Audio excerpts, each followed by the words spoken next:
Hi guys, good morning. Welcome back to my channel.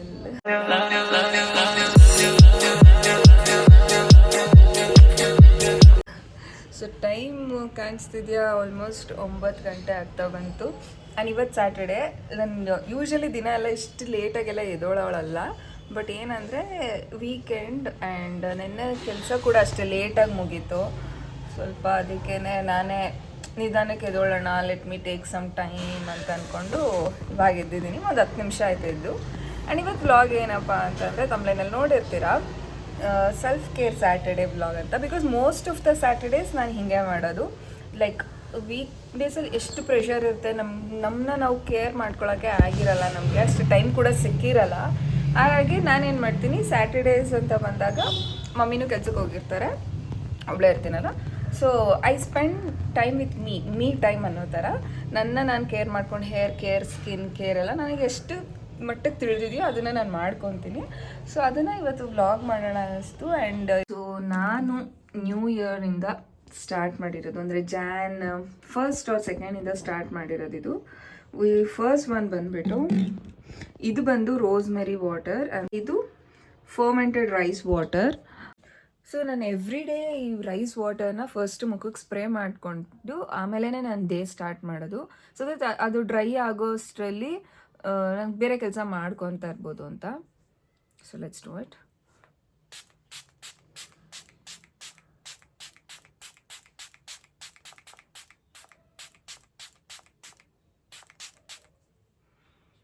So this is how it is. ಅಂದರೆ starting 2 days ಎಲ್ಲ ಏನೂ ಅನಿಸಲ್ಲ, but ಆಮೇಲೆ ಅದು ಫೋರ್ಮೆಂಟ್ ಆಗ್ತಾ ಆಗ್ತಾ ಆಗ್ತಾ ಸ್ಮೆಲ್ ಬರುತ್ತೆ, ಅದು ಒಂದು ಸ್ವಲ್ಪ ಇದಾಗುತ್ತೆ. ಬಟ್ ನಾನು ಜಾಸ್ತಿ ಬಿಡಲ್ಲ, 1 ವಾರ ಅಷ್ಟೇ. ಅದಾದಮೇಲೆ ನನಗೆ ಆ ಸ್ಮೆಲ್ ತೊಗೊಳಕ್ಕಾಗಲ್ಲ. ಆ್ಯಂಡ್ ಚೇಂಜ್ ಮಾಡಿಬಿಡ್ತೀನಿ ನೀರನ್ನ, ವಾರಕ್ಕೊಂದ್ಸಲಿ ಚೇಂಜ್ ಮಾಡ್ತಿದ್ದೀನಿ. ಸೊ ಎಸ್, ಇವಾಗ ಫೇಸ್ ವಾಶ್ ಕೂಡ ಮಾಡಿಬಿಟ್ಟೆ ನಾನು. And this is how it is. And ನಂಗೆ ಅನ್ಸೋದು ಏನಂದರೆ, ನೀವು ಏನೇ ಯೂಸ್ ಮಾಡಿ ಅದ್ರ ಪ್ರಾಪರ್ ರಿಸಲ್ಟ್ ಬೇಕು ಅಂದರೆ ಅದನ್ನ ಲಾಂಗ್ ಟರ್ಮ್ ಯೂಸ್ ಮಾಡಿದ್ರೆ ಮಾತ್ರ ಗೊತ್ತಾಗೋದು. 1 ವಾರ 2 ವಾರ ಯೂಸ್ ಮಾಡಿಬಿಟ್ಟು ಅದರಿಂದ ನಂಗೆ ಏನೂ ಗೊತ್ತಾಗ್ತಿಲ್ಲ ಬೇಡ ಅಂತ ಕ್ವಿಟ್ ಮಾಡೋಕ್ಕೆ ಹೋಗ್ಬೇಡಿ.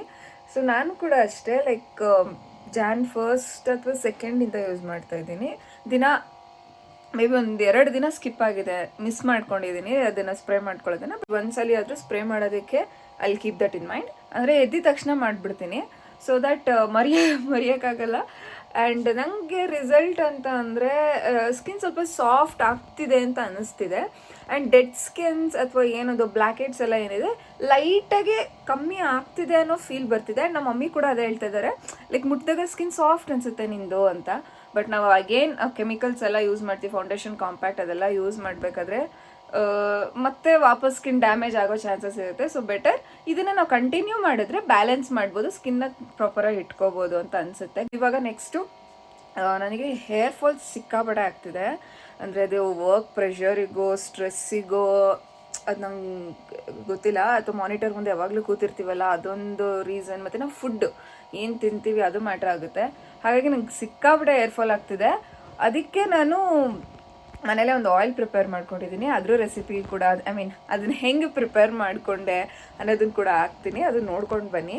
ಆ್ಯಂಡ್ ಈ ಆಯಿಲ್ನ ನಾನು ಯೂಸ್ ಮಾಡೋಕ್ಕೆ ಸ್ಟಾರ್ಟ್ ಮಾಡಿದಾಗಿಂದ ನನ್ನ ಹೇರ್ ಫಾಲ್ ಸ್ಟಾಪ್ ಆಗಿದೆ ಅಂತ ನಾನು ಹೇಳಲ್ಲ, ಬಟ್ ಕಂಟ್ರೋಲ್ ಆಗಿದೆ. ಸಿಕ್ಕಾಪಟ್ಟೆ ಉದುರುತ್ತಿದ್ದೇರು ಒಂಚೂರಾದರೂ ಕಂಟ್ರೋಲ್ ಆಗ್ತಾ ಇದೆ. ಆ್ಯಂಡ್ ನನಗೆ ಡಿಫ್ರೆನ್ಸ್ ಹೆಂಗೆ ಗೊತ್ತಾಯಿತು ಅಂದರೆ, ಆ ಏರ್ ಆಯಿಲ್ ಏನಿದೆ ಅದನ್ನು ಮಿಸ್ ಮಾಡಿಬಿಟ್ಟೆ ಒಂದಿನ ಹಾಕ್ಕೊಳ್ಳೋದನ್ನು, ನಾರ್ಮಲ್ ಕೋಕೋನಟ್ ಆಯಿಲ್ ಹಾಕ್ಕೊಂಡ್ಬಿಟ್ಟೆ. ಅದು ಹೆಂಗೆ ಅಂದರೆ I could instantly see that difference. ಸ್ನಾನಕ್ಕೆ ಹೋದಾಗ ಸಿಕ್ಕಾಪಡೆ ಉದ್ರಕ್ಕೆ ಸ್ಟಾರ್ಟ್ ಆಯಿತು ಅದು ಕೂದಲು. ಸೊ ಆವಾಗಲೇ ಅನ್ನಿಸ್ತು, ಕರೆಕ್ಟ್ ಅದನ್ನೆಲ್ಲ ಹಾಕ್ಕೊಂಡಿರೋ ಪ್ರಿಪೇರ್ ಮಾಡಿರೋ ಆಯಿಲ್ ಹಾಕಿದ್ರೇ ನನ್ನ ಕೂದಲು ಹೇರ್ ಫಾಲ್ ಕಂಟ್ರೋಲ್ ಆಗೋದು ಅಂತ. ಅದಕ್ಕೆ ಅದನ್ನೇ ಯೂಸ್ ಮಾಡ್ತಾಯಿದ್ದೀನಿ. ಈ ನ್ಯಾಚುರಲ್ ಏರ್ ಆಯಿಲ್ನ ಪ್ರಿಪೇರ್ ಮಾಡ್ಕೊಳ್ಳೋದು ತುಂಬಾ ಈಸಿ. ಇದಕ್ಕೆ ನೆಲ್ಲಿಕಾಯಿ, ದಾಸವಾಳದ ಹೂವು, ದಾಸವಾಳದ ಎಲೆ, ತುಳಸಿ, ಕರಿಬೇವು, ಮೆಂತ್ಯ ಮತ್ತು ಕಪ್ಪು ಜೀರಿಗೆ ಇದೆಲ್ಲನೂ ತೊಗೊಂಡು ಸ್ಮ್ಯಾಶ್ ಮಾಡ್ಕೋಬೇಕು. ಮುಂಚೆನೇ ಸ್ವಲ್ಪ ಜಜ್ಕೊಬೇಕು, ಯಾಕಂದರೆ ಅದರ ಸಾರಾಂಶ ಎಲ್ಲ ಎಣ್ಣೆಲಿ ಹಾಕಿ ಕುದಿಸ್ಬೇಕಾದ್ರೆ ನೀಟಾಗಿ ಬಿಟ್ಕೊಳ್ಳುತ್ತೆ ಅಂತ. ಅದನ್ನು ಒಂದು ಬಾಣಲಿಗೆ ಫಸ್ಟು ಕೊಬ್ಬರಿ ಎಣ್ಣೆ ಹಾಕ್ಕೊಂಡು ಇದೆಲ್ಲದೂ ಒಂದೇ ಸಲ ಹಾಕ್ಕೊಬೇಕು. ಎಣ್ಣೆ ಕುದಿಬೇಕಾದ್ರೆ ಹಾಕ್ಕೊಳ್ಳೋದಲ್ಲ, ಎಲ್ಲ ಒಟ್ಟಿಗೆ ಎಣ್ಣೆ ಹಾಕಿದ ನೆಕ್ಸ್ಟ್ ಮೂಮೆಂಟೇ ಇದನ್ನು ಹಾಕ್ಕೊಂಡು ಚೆನ್ನಾಗಿ ಕುದಿಸ್ಬೇಕು ಎಣ್ಣೆನ. ಅದು ಹೆಂಗೆ ಅಂದರೆ ಕಲರ್ ಎಣ್ಣೆದು ಚೇಂಜ್ ಆಗುತ್ತೆ, ಕುದ್ದು ಆ ಮಟ್ಟದವರೆಗೂ ನಾವು ಕುದಿಸ್ಬೇಕು. ಅದಾದಮೇಲೆ ಸ್ವಲ್ಪ ಹೊತ್ತು ಆರಕ್ಕೆ ಬಿಟ್ಟು ಅದನ್ನು ಒಂದು ಕಂಟೈನರ್ಗೆ ಟ್ರಾನ್ಸ್ಫರ್ ಮಾಡ್ಕೊಳ್ಳಿ, ಅಥವಾ ಒಂದು ಬಾಟಲ್ಗೆ ಟ್ರಾನ್ಸ್ಫರ್ ಮಾಡಿಕೊಂಡ್ರೆ ನ್ಯಾಚುರಲ್ ಹೇರ್ ಆಯಿಲ್ ರೆಡಿ ಆಗುತ್ತೆ. ಇದರಲ್ಲಿ ಪ್ರತಿಯೊಂದು ನ್ಯಾಚುರಲ್ ಇಂಗ್ರೀಡಿಯೆಂಟ್ಸ್ ಇರೋದ್ರಿಂದ, ಕೆಮಿಕಲ್ ಫ್ರೀ ಆಗಿರೋದ್ರಿಂದ ಒಳ್ಳೆ ರಿಸಲ್ಟ್ ಕೊಡುತ್ತೆ ಕೂದಲಿಗೆ, ಮತ್ತು ತುಂಬ ಒಳ್ಳೆಯದು. ಆ್ಯಂಡ್ ನಮಗೆ ಇದರಲ್ಲಿ ಮೆಂತ್ಯ ಇರೋದ್ರಿಂದ ತಂಪಾಗೂ ಇಡುತ್ತೆ ನಮ್ಮ ಕೂದಲನ್ನ. ಮತ್ತು ತುಳಸಿನೂ ಅಷ್ಟೇ ಒಳ್ಳೆಯದು, ಆ್ಯಂಟಿಬಯೋಟಿಕ್ ಥರ ಹೆಲ್ಪ್ ಮಾಡುತ್ತೆ. ಸೊ ಇದೆಲ್ಲ ನ್ಯಾಚುರಲಾಗಿ ಪ್ರಿಪೇರ್ ಮಾಡಿರೋದ್ರಿಂದ ದಿ ಬೆಸ್ಟ್ ಹೇರ್ ಆಯಿಲ್ ಅಂತ ನನಗೆ ಅನಿಸುತ್ತೆ. ನಾವು ಎಣ್ಣೆ ಹಚ್ಕೊಂಡಾದ್ಮೇಲೆ ಈ ಥರ ಒಂದು ಒಳ್ಳೆ ಹೆಡ್ ಮಸಾಜ್ ಮಾಡ್ಕೊಳ್ಳೋದು ತುಂಬಾ ಒಳ್ಳೆಯದು. ಇದರಿಂದ ನಮಗೆ ರಿಲ್ಯಾಕ್ಸ್ ಫೀಲ್ ಅನಿಸುತ್ತೆ, ಜೊತೆಗೆ ಬ್ಲಡ್ ಸರ್ಕ್ಯುಲೇಷನ್ ಕೂಡ ಇದು ತುಂಬಾ ಹೆಲ್ಪ್ ಆಗುತ್ತೆ. ಎಣ್ಣೆ ಹಚ್ಕೊಂಡಾಗ ಅಷ್ಟೇ ಅಲ್ಲ, ರಾತ್ರಿ ಮಲಗಬೇಕಾದ್ರೂ ಅಷ್ಟೇ ಪ್ರತಿದಿನ ಒಂದು 2 to 3 minutes ನಮ್ಮ ಹೆಡ್ನ ಮಸಾಜ್ ಮಾಡ್ಕೊಳ್ಳೋದ್ರಿಂದ ಬ್ಲಡ್ ಸರ್ಕ್ಯುಲೇಷನಿಗೆ ಅಥವಾ ನಿದ್ದೆಗೆ ಪ್ರತಿಯೊಂದಕ್ಕೂ ತುಂಬ ಹೆಲ್ಪ್ ಆಗುತ್ತೆ. ಆ್ಯಂಡ್ ಇದನ್ನು ಮಸಾಜ್ ಓಲ್ಡ್ರಲ್ಲೇ ಮಾಡಬೇಕು ಅಂತ ಏನಿಲ್ಲ, ಕೈಯಲ್ಲಿ ಕೂಡ ಮಾಡ್ಕೊಬೋದು.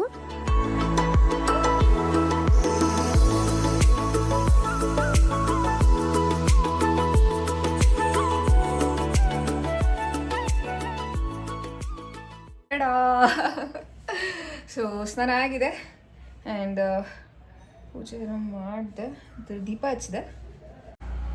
ಸೊ ಕೂದಲು ಇವಾಗ ಉದುರುತ್ತಾ, ಎಷ್ಟು ಉದುರುತ್ತೆ ಅಂತ ಕೇಳೋರಿಗೆ, ಸೊ ಎಸ್ ಇಷ್ಟು ಉದುರಿದೆ ಅನಿಸ್ತಿದೆ. ಸೊ ಎಷ್ಟು ಅಂದರೆ ಇಷ್ಟು ಉದುರುತ್ತಿದೆ ಪ್ರೆಸೆಂಟಾಗಿ. ಇನ್ನೂ ನನ್ನ ತಲೆ ಬಾಚಿಲ್ಲ, ಬಟ್ ಏನಕ್ಕೆ ಮತ್ತು ಆಯಿಲ್ ಹಚ್ಕೊಂಡು ಉದುರುತ್ತಿದೆ ಅಂತಂದರೆ, ನಾನು ಆಗಲೇ ಹೇಳ್ದಂಗೆ ನಂಗೆ ಹೇರ್ ಫಾಲ್ ಸ್ಟಾಪ್ ಆಗಿಲ್ಲ. ನಂಗೆ ಹೇರ್ ಫಾಲ್ ಸ್ಟಾಪ್ ಕೂಡ ಆಗಲ್ಲ, ಬಿಕಾಸ್ ನನ್ನ ಲೈಫ್ ಸ್ಟೈಲ್ ಹಂಗಿದೆ ಇವಾಗ. ಬಟ್ ಕಂಟ್ರೋಲ್ ಆಗಿದೆ, ನನಗೆ ಹೇರ್ ಫಾಲ್ ಕಂಟ್ರೋಲ್ ಆಗಿದೆ. ಮತ್ತು ಐ ಕುಡ್ ಫೀಲ್ ವಾಲ್ಯೂಮ್ ಕೂಡ ಸ್ವಲ್ಪ ಇನ್ಕ್ರೀಸ್ ಆಗ್ತಿದೆ, ನನಗೆ ಕೂದಲು ಸ್ವಲ್ಪ ಮಂದ ಆಗ್ತಿದೆ. ಸೊ ಎಲ್ಲರೂ ಇವಾಗ most of them hair dryer ಅಥವಾ ಬ್ಲೋ ಮಾಡ್ಕೊಳ್ಳೋದನ್ನು ಮಾಡ್ತಾರೆ ಕೂದಲಿಗೆ. ಬಿಕಾಸ್ ನಮ್ಮ ಏನೋ ಅಷ್ಟು ಕ್ವಿಕ್ಕಾಗಿ ಆಗುತ್ತೆ, ಕ್ವಿಕ್ಕಾಗಿ ಡ್ರೈ ಮಾಡ್ಕೋಬೋದು ಕೂದಲನ್ನ ಅನ್ನೋ ಒಂದು ರೀಸನಿಗೆ. ನನಗೆ ಅನ್ಸೋದು ಏನಂದರೆ, ನಮ್ಮ ಕೂದಲನ್ನ ನಾವೇ ಡ್ಯಾಮೇಜ್ ಮಾಡ್ಕೊತಿದ್ದೀವಿ ಅಂತ. ಹಾಗಾಗೇ ಅದೇ ಕಾರಣಕ್ಕೆ ನನ್ನ ಹತ್ರ ಈಗಲೂ ಒಂದು ಹೇರ್ ಸ್ಟ್ರೈಟ್ನರ್ ಆಗಲಿ, ಹೇರ್ ಡ್ರೈಯರ್ ಆಗಲಿ ಇಲ್ಲ, ಹೇರ್ ಕರ್ಲರೂ ಇಲ್ಲ. ಅದು ಯಾವುದಕ್ಕೂ ನಾನು ತೊಗೊಳಕ್ಕೆ ಆಗಲ್ಲ ಅಂತ ಅಲ್ಲ ಯಾವುದೂ, ಬಟ್ ನನಗೆ ಇಷ್ಟ ಇಲ್ಲ, ಅದಕ್ಕೆ ನಾನು ಇನ್ವೆಸ್ಟ್ ಮಾಡಿಲ್ಲ ಅದ್ರ ಮೇಲೆ ಈಗಲೂ. ಹಾಗಂತ ನಾನು ಹೀಗೆ ಇರ್ತೀನಿ ಅಂತ ಹೇಳ್ತಾ ಇಲ್ಲ, ಮೇ ಬಿ ಇನ್ ಫ್ಯೂಚರ್ ತೊಗೋಬೋದೇನೋ, ತೊಗೊಳ್ದೇನೂ ಇರ್ಬೋದೇನೋ. ಒಂದು ಸೈಡ್ ಎಫೆಕ್ಟ್ಸ್ ಇರೋ ಒಂದು ಮಿಷಿನ್ನ ತೊಗೊಂಡು ಯೂಸ್ ಮಾಡೋ ಬದಲು ನಮಗೆ ಆನ್ಲೈನಲ್ಲಿ ಈ ಥರ ಹೇರ್ ಕರ್ಲಿಂಗ್ ರಾಡ್ ಅಂತ ಸಿಗುತ್ತೆ, ಅಥವಾ ಬ್ಯಾಂಡ್ ಅಂತ, ಈ ಥರದನ್ನು ತೊಗೊಂಡ್ರೆ ಇದನ್ನು ಜಸ್ಟ್ ಈ ಥರ ಬ್ಯಾಂಡ್ಸ್ ಬರುತ್ತೆ. ಸೊ ಇದನ್ನು ಹೇರಿಗೆ ಟ್ವಿಸ್ಟ್ ಮಾಡಿಬಿಟ್ಟು, ಸೆಕ್ಷನ್ಸಾಗಿ ಸಿಗ್ರಿಗೇಟ್ ಮಾಡಿಕೊಂಡು ಟ್ವಿಸ್ಟ್ ಮಾಡಿಬಿಟ್ಟು ಜಸ್ಟ್ ಹಿಂಗೆ ಹಾಕ್ಬಿಟ್ಟು ಲಾಕ್ ಮಾಡಿಬಿಟ್ರೆ ಮುಗೀತು. ಇದನ್ನೊಂದು 3-4 hours ಅಥವಾ ಓವರ್ ನೈಟ್ ಬಿಟ್ಟರು ಅಷ್ಟೇ. ಅದಾದಮೇಲೆ ಫುಲ್ ಹೇರ್ ಕರ್ಲ್ ಆಗಿರುತ್ತೆ ಇಲ್ಲೆಲ್ಲ. ಆ್ಯಂಡ್ ಒಂಥರ ವಾಲ್ಯೂಮ್ ಕೂಡ ಇದೆ ಅಂತ ಅನಿಸುತ್ತೆ ಅದನ್ನು ನೋಡಿದಾಗ. ಸೊ ಸ್ಟಾರ್ಟ್ ಆಫ್ ದ ವಿಡಿಯೋದಲ್ಲೇ ರೈಸ್ ವಾಟರ್ ಜೊತೆ ಇನ್ನೊಂದು ಬಾಟಲ್ ಇತ್ತಲ್ಲ, ಅದೇ ಇದು ಏನಂದರೆ ರೋಸ್ಮೆರಿ ವಾಟರ್. ರೋಸ್ಮೆರಿ ವಾಟರ್ ಅಂತಂದರೆ ರೋಸ್ಮೆರಿ ಲೀವ್ಸ್ ಬರುತ್ತೆ, ರೋಸ್ಮೆರಿ ಎಲೆಗಳು. ಆ ಎಲೆಗಳನ್ನ ಒಂದು 4-5 ಒಂದು ಸ್ಟಿಕ್ಸ್ ತೊಗೊಂಡು, ಇರಿ ಒಂದು ನಿಮಿಷ ಫ್ರಿಜ್ಜಲ್ಲಿ ಇಟ್ಟಿದ್ದೀನಿ ತೋರಿಸ್ತೀನಿ.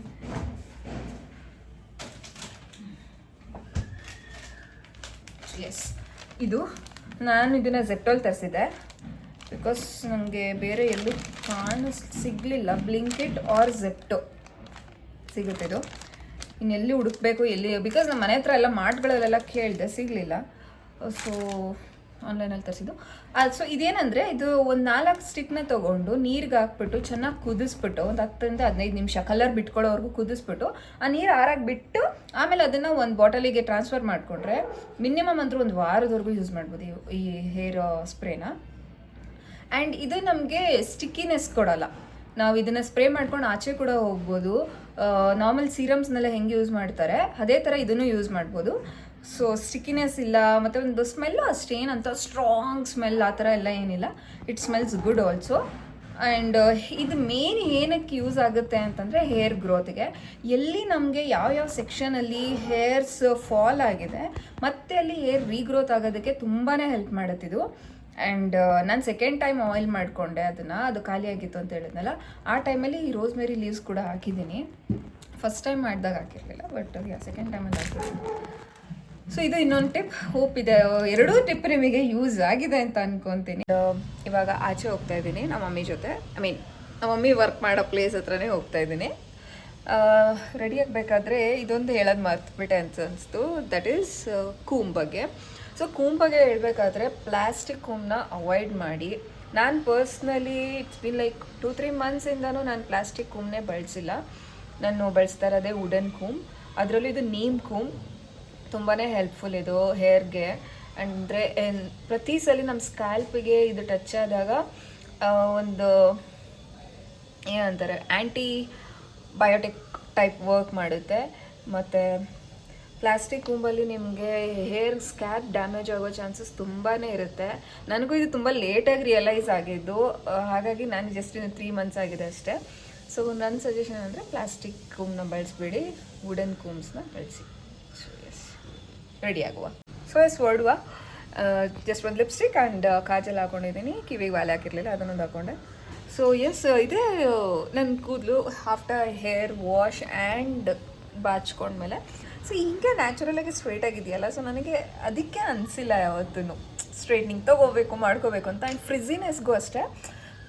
ಫ್ರಿಝಿನೆಸ್ಗೆ ಇನ್ನೊಂದು ಏನು ಟಿಪ್ ಅಂತಂದರೆ, ನಾನು ಇವಾಗ ರೀಸೆಂಟಾಗಿ ಸ್ಟಾರ್ಟ್ ಮಾಡಿದ್ದೀನಿ ರೈಸ್ ಪ್ಯಾಕ್ನ ಹಾಕೊಳ್ಳೋದ್ರಿಂದ. ರೈಸ್ ಪ್ಯಾಕ್ ಅನ್ನನ ಚೆನ್ನಾಗಿ ರುಬ್ಬಿಟ್ಟು ಅದಕ್ಕೆ ಕೊಬ್ಬರಿ ಎಣ್ಣೆ ಹಾಕ್ಬಿಟ್ಟು ಮಿಕ್ಸ್ ಮಾಡಿಬಿಟ್ಟು ಪ್ಯಾಕ್ ಥರ ಹಾಕ್ಕೊಂಡು ಒಂದು ಅರ್ಧ ಗಂಟೆ ಬಿಟ್ಟರು ಸಾಕು. ಬಟ್ ರೈಸ್ ತುಂಬ ನೀಟಾಗಿ ನುಣ್ಣಗೆ ಪೇಸ್ಟ್ ಥರ ಮಾಡ್ಕೋಬೇಕು, ತರಿಯಾಗಿದ್ದರೆ ಅದು ಬೀಳೋ ಚಾನ್ಸಸ್ ಜಾಸ್ತಿ ಇರುತ್ತೆ. ಸೊ ಹಂಗೆ ಒಂದು ಅರ್ಧ ಗಂಟೆ ಪ್ಯಾಕ್ ಥರ ಮಾಡ್ಕೊಂಡು ಆದಮೇಲೆ ಹೆಡ್ ವಾಶ್ ಮಾಡಿದ್ರೆ ಸ್ಮೂತ್ ಆ್ಯಂಡ್ ಸಿಲ್ಕಿ ಆಗುತ್ತೆ. ಆ್ಯಂಡ್ ಹಾಕಿದ ದಿನವೇ ನಿಮಗೆ ಅಷ್ಟು ರಿಸಲ್ಟ್ ಸಿಗೋಲ್ಲ. ಬಟ್ ಹಾಕಿ ಇವತ್ತು ಹೆಡ್ ವಾಶ್ ಮಾಡಿದ್ರೆ ನಾಳೆ ಅಥವಾ ನಾಡಿದ್ದಕ್ಕೆ ಒಳ್ಳೆ ರಿಸಲ್ಟ್ ಸಿಗುತ್ತೆ. ನನಗಿದು ಪರ್ಸ್ನಲಿ ತುಂಬ ಯೂಸ್ಫುಲ್ ಅನಿಸಿದೆ, ಬಿಕಾಸ್ ನನಗೆ ಫ್ರಿಝಿ ಆಗ್ತಿತ್ತು ಕೂದಲೆಲ್ಲ, ಪುಡಿ ಕೂದಲು ಜಾಸ್ತಿ. ನನಗೆ ಬೇಬಿ ಏರ್ಸಲ್ಲೆಲ್ಲ ಹಿಂಗೆ ಬಂದುಬಿಡ್ತಿತ್ತು. ಗಾಳೀಲಿ ಆಚೆ ಹೋದ್ರಂತೂ ಗಾಡೀಲಿ ತುಂಬಾ ಇದಾಗ್ತಿತ್ತು. ಬಟ್ ಅದಾಗ್ದಾಗಿಂದ ಸ್ವಲ್ಪ ಕಂಟ್ರೋಲ್ ಆಗಿದೆ. So that is also natural tip. Hope ಆ ಟಿಪ್ಪು ನಿಮ್ಗೆ ಇಷ್ಟ ಆಗಿದೆ ಅನ್ಕೊತೀನಿ, ಹೆಲ್ಪ್ ಆಗ್ಬೋದು, ಟ್ರೈ ಮಾಡಿ. ಸೊ ಎಸ್, ಈ ವ್ಲಾಗ್ ನಿಮಗೆ ಇಷ್ಟ ಆಗಿದೆ ಅನ್ಕೊತೀನಿ, ಯೂಸ್ಫುಲ್ ಟಿಪ್ಸ್ ಕೊಟ್ಟಿದ್ದೀನಿ ಅಂತ ಅನ್ಕೊತೀನಿ. ಸೊ ನಾನಂತೂ ಹೇಳಿರೋದು ಎಲ್ಲ ನಾನು ಆನೆಸ್ಟ್ ಒಪಿನಿಯನ್ನೇ ಹೇಳಿರೋದು, ಏನೇನು ಹೇಳಿದ್ದೀನಿ ಅಂತ. ಸೊ ಅದರಿಂದ ನಿಮಗೆ ಯೂಸ್ ಆಗಿದೆ ಅಂತ ಕಮೆಂಟ್ ಮಾಡಿ. ಇಲ್ಲ ಅಂತಂದರೆ ನಿಮ್ಗೆ ಏನು ಅನಿಸುತ್ತೆ, ಅಥವಾ ನೀವು ಯಾವ್ದಾದ್ರು ಮುಂಚೆ ಈ ಥರ ಬಳಸಿದ್ದೀರಾ ಅಥವಾ ಯೂಸ್ ಮಾಡ್ತಾ ಇದ್ದೀರಾ ಪ್ರಾಡಕ್ಟ್ಸ್ನ, ಅಂದರೆ ಈ ನಾನು ಫಾಲೋ ಮಾಡ್ತಾ ಇರೋ ಥರ ನ್ಯಾಚುರಲ್ ಪ್ರಾಡಕ್ಟ್ಸ್ನ. ನನಗೂ ಏನಾದರೂ ಯೂಸ್ಫುಲ್ ಆಗುವಂಥ ಟಿಪ್ಸ್ ಇದ್ದರೆ ನನಗೂ ತಿಳಿಸಿ, ಕಮೆಂಟ್ ಮಾಡಿ. ಆ್ಯಂಡ್ ವಿಡಿಯೋ ಇಷ್ಟ ಆಗಿದ್ರೆ ಲೈಕ್ ಮಾಡಿ. ಇನ್ನೂ ಯಾರಾದರೂ ಚಾನಲ್ ಸಬ್ಸ್ಕ್ರೈಬ್ ಮಾಡ್ದಿರೋ ವೀಡಿಯೋಸ್ ನೋಡ್ತಾ ಇದ್ದರೆ ದಯವಿಟ್ಟು ಚಾನಲ್ ಸಬ್ಸ್ಕ್ರೈಬ್ ಮಾಡ್ಕೊಂಡು ನೋಡಿ ಅಂತ ಹೇಳ್ತಾ ವಿಡಿಯೋನ ಮುಗಿಸ್ತಾ ಇದ್ದೀನಿ. ಮತ್ತೆ ಸಿಗ್ತೀನಿ ಇನ್ನೊಂದು ಹೊಸ ವಿಡಿಯೋದಲ್ಲಿ. Until then, see you guys, bye.